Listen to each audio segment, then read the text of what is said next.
ভাই এই মানুষটা আমি একদিন মেরে ফেলবে, হয় টেনশানে না হয় আনন্দে। যখন সব আশা শেষ হয়ে যায় তখন এই মানুষটাই নতুন আশার আলো নিয়ে আসে।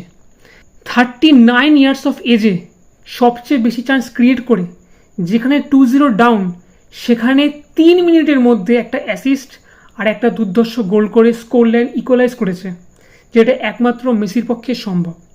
অন্যদিকে প্যারাডেস, লিচা অ্যান্ড লতারো মার্টিনেজকে ক্রেডিট না দিলেই নয়। First of all Paredes and Licha fantastic defence, খুব ভালো ডিফেন্স করেছে। আর অন্যদিকে লতারো মার্টিনেজ, আমাকে ক্ষমা করে দে ভাই, আমি বলেছিলাম তুই ঝোলাবি, বাট আনফর্চুনেটলি তুই উইনিং অ্যাসিস্টটা দিলি।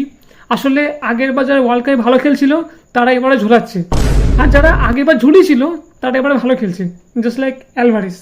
বাট অ্যালং সাইড ইজিপ্টকেও ক্রেডিট দেওয়া উচিত, তারা ভাই খুবই ভালো খেলেছে, হ্যাটস অফ। বাট আজকের ম্যাচটা দেখে আর্জেন্টিনা নেক্সট ম্যাচটা কী করবে সে নিয়ে আমার খুব ডাউট হচ্ছে। But we never new the future. So at this moment এই মুহূর্তগুলো এনজয় করা দরকার।